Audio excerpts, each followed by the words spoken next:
Olá a todos, eu me chamo Thiago Bux Teixeira e hoje vou estar fazendo uma apresentação breve sobre Paulo Freire.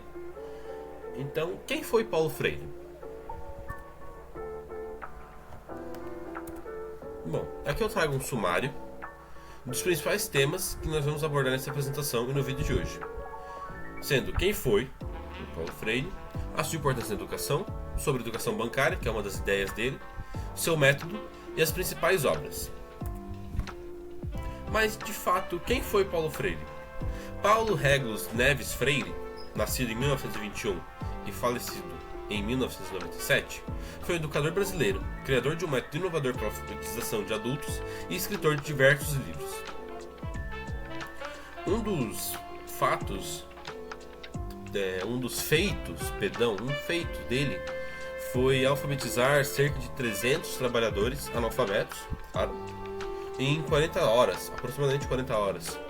Claro, não 40 horas seguidas, porque ninguém iria aguentar 40 horas seguidas de estudo e aula, né? Mas 40 horas do geral. Aproximadamente uns 3 meses de aula, se eu não me engano. É um fato interessante. Um feito interessante também. Bom, aqui eu trouxe uma citação de Freire, que é, abre aspas, ensinar não é transferir conhecimento, mas criar as possibilidades para sua produção, fecha aspas, de Paulo Freire. Vamos refletir um pouco sobre essa frase. Aqui eu trouxe uma breve explicação sobre ela, com um exemplo. Ensinar não é dar o peixe, nem apenas ensinar a pescar. É instigar a pessoa a compreender a importância do peixe, do rio e de sua própria capacidade de buscar o sustento. Então aqui, o ensinar não é depositar o conhecimento, não é apenas ensinar o conhecimento, mas instigar a pessoa a compreender a importância do conhecimento, da sociedade que ela vive e da própria capacidade de buscar o conhecimento em geral. Na minha opinião, no meu entendimento. Eu acho uma frase um significado muito bonito, pessoalmente. Agora sobre educação bancária. Educação bancária é um termo abordado no livro de Paulo Freire, claro, chamado Pedagogia do Oprimido. O termo é usado por ele para se referir ao processo de educação como ato de depositar, de transferir, de transmitir valores e conhecimentos por meio da narração dos conteúdos. Então, a ideia central da educação bancária é que o professor, narrador, transmite ou deposita o conhecimento para os alunos, os educandos ou ouvintes. Então eu trouxe uma outra citação, se vocês quiserem ler ou copiar alguma coisa, podem ir. Eu vou ler agora a partir do segundo ponto para Paulo Freire, que é uma citação dele, onde ele fala que a narração cria uma separação entre o sujeito que narra e os ouvintes, onde o educador, narrador, conduz os educandos, ouvintes, à memorização mecânica do conteúdo narrado. Então a educação bancária, o conhecimento ele é depositado, né?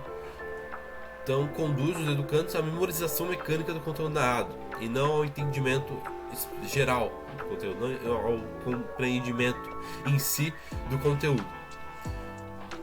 E a educação bancária a gente pode ver ela sendo abordada até nos dias de hoje, não é só na época. Tem todo o contexto histórico, eu posso gravar um outro vídeo sobre isso, precisar mais a fundo, trazer mais a fundo sobre quem foi Paulo Freire e a sua importância na educação brasileira. Ou até um vídeo sobre se ele é ou não o problema da educação brasileira. Que muitos dizem que o problema da educação brasileira está em Paulo Freire, mas será que é verdade? Só a pesquisa, só o conhecimento pode dizer isso. Agora sobre o seu método de alfabetização. O método de alfabetização criado por Paulo Freire é dividido basicamente em 3 etapas: investigação, tematização e problematização. Na etapa de investigação, o aluno e o professor buscam juntos, no universo vocabulário do aluno e da sociedade onde ele vive, as palavras e temas centrais de sua biografia, a biografia do aluno. Então, na primeira etapa, a gente já pode fazer um comentário sobre, que é muito interessante, que aqui o aluno e o professor buscam e trabalham juntos. Não é só o professor que vai dar o conhecimento, os dois desenvolvem o conhecimento juntos. É muito interessante isso, na minha compreensão, claro. Eles buscam no universo do aluno, na biografia do aluno, então no cotidiano, na vida do aluno, ou educando, enfim. Na segunda etapa, a de tematização, eles codificam e decodificam esses temas, buscando seu significado social, tomando assim consciência do mundo vivido. Aqui já começa o desenvolvimento do pensamento crítico, né? Começa a eles terem noção do mundo em que eles vivem, da sociedade em que eles vivem, do país em que eles vivem. O que é muito interessante também, porque não é apenas um conhecimento depositado, não é apenas alfabetização, mas sim a alfabetização de ler e escrever, mas a alfabetização do mundo, de compreender o mundo, de ler e escrever o mundo. Muito interessante, na minha concepção. E por fim, a etapa de problematização. Aluno e professor buscam, novamente juntos, superar uma primeira visão mágica para uma visão crítica do mundo, partindo para a transformação do contexto vivido. Assim, a gente pode ver que ele foca muito não só no ensino, mas na criação de uma visão crítica. E eu abro uma frase, uma ideia minha, uma percepção. Acho que é melhor a palavra percepção. Perdão. Estou um pouco doente, daí dor de garganta, esse tipo de coisa, mas enfim. A ideia é de que hoje em dia o conhecimento crítico também não é mais desenvolvido. As pessoas não leem mais conteúdos, digamos, de qualidade. O que seria um conteúdo de qualidade? Um conteúdo que agrega na vida.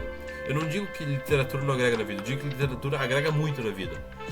Até literatura infanto-juvenil, por exemplo. Se você lê, por exemplo, O Hobbit, O Senhor dos Anéis, é uma literatura que vai agregar na sua vida de alguma forma e vai gerar prazer. Mas eu digo literaturas rasas, livros de autoajuda, basicamente. É uma crítica. E as pessoas não desenvolvem mais um pensamento crítico. Elas veem no TikTok, no Instagram, um conhecimento raso, muitas vezes uma opinião, e usam essa opinião como a delas. Claro, isso é só uma percepção minha, não tem embasamento científico nisso, mas é algo que dá de se perceber, na minha concepção. E você pode perceber também. Às vezes a pessoa da sua família, às vezes amigos e às vezes até mesmo você. Então aqui eu trouxe uma reflexão para a vida. E agora, suas principais obras: Pedagogia do Oprimido, Educação com Prática de Liberdade, Pedagogia da Autonomia e a Importância do Ato de Ler. Dessas 4 obras que eu trouxe aqui, 2 delas eu possuo e uma delas estou lendo, que é Pedagogia do Oprimido, que foi o que me instigou a gravar esse vídeo e fazer essa apresentação. Pedagogia do Oprimido está sendo um livro muito prazeroso de ser lido e está mudando um pouco a minha visão sobre o ensino e a educação. Eu li os 2 primeiros capítulos, mais ou menos a metade do livro. São 4 capítulos. E é no segundo capítulo que ele fala sobre educação bancária. É uma leitura que eu recomendo fortemente que vocês leiam. E aqui as referências. Eu gosto muito de usar citações, como dá pra perceber. Se você gostou, comenta aí. Se você tem alguma crítica construtiva, também comente, vai ajudar muito. Agora, se você não gosta de Paulo Freire e quer apenas me xingar ou xingar Paulo Freire, você pode comentar também, mas não vai agregar em nada a vida de ninguém. Meu nome é Thiago Buxecheira, novamente. E muito obrigado por a compreensão. Até.